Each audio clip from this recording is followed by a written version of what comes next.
A little harsh. All right, so I just want to give a quick update. And usually when I say that, it takes forever and drags out forever. So yeah, be ready. Basically, this is after the dyno. We've got a list of things that we need to knock out. We're going to wrap the intake runners, wrap the exhaust runners, basically so that we keep the air density up on the intake runners there. The belt, if you look down it, it's kind of hard to tell. This belt here, it's spun. This alternator is actually way back, so we're going to resolve that issue. Got the wrap right there. Needs to wrap, right? Got to make sure our bottles are up to certification. I'm working through that right now.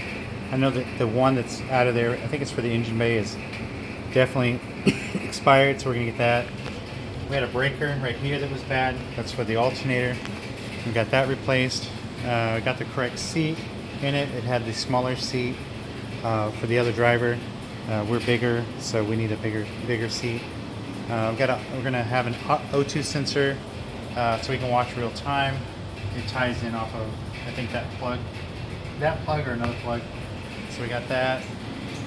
The back tires, when we got up to speed, basically over 120. I don't have a flashlight. Anyway, on top of the tire, you cannot see. You can see the tire, but on the top of the fender well, it was rubbing. So what we're going to do is get some coilovers.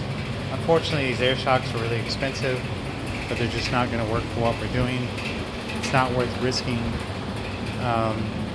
blowing out one or two tires. Just you know, you just do what you got to do.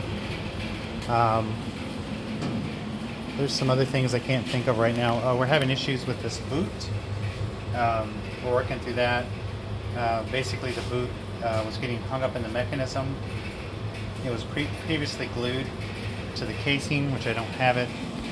It's in the van. But what it did during the dyno session, I don't want to forget my hat. It got hung up. We got stuck in third gear.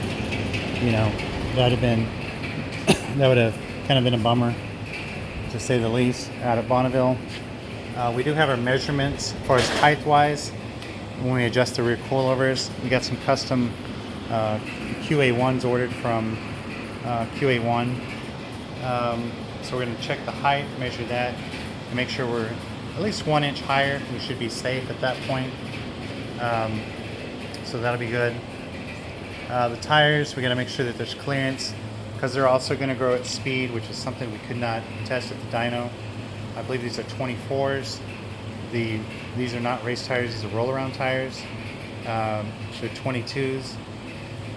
Just got to make sure that that is clearanced. I'm not real happy with the turning radius on that pan down there, because you could imagine if you're driving this, you know, 150 miles an hour plus, and something happens and you need to turn the tires, and then your front wheels lock up. Yeah, that would be a good time. So we got to get that resolved. All simple things. It's just quite a few of them, but all doable. There are some other things, but those are the main issues. So I think we're going to be fine. It's going fine. I like calling it a list of solutions, and we have that. So yeah, I just wanted to do a quick update.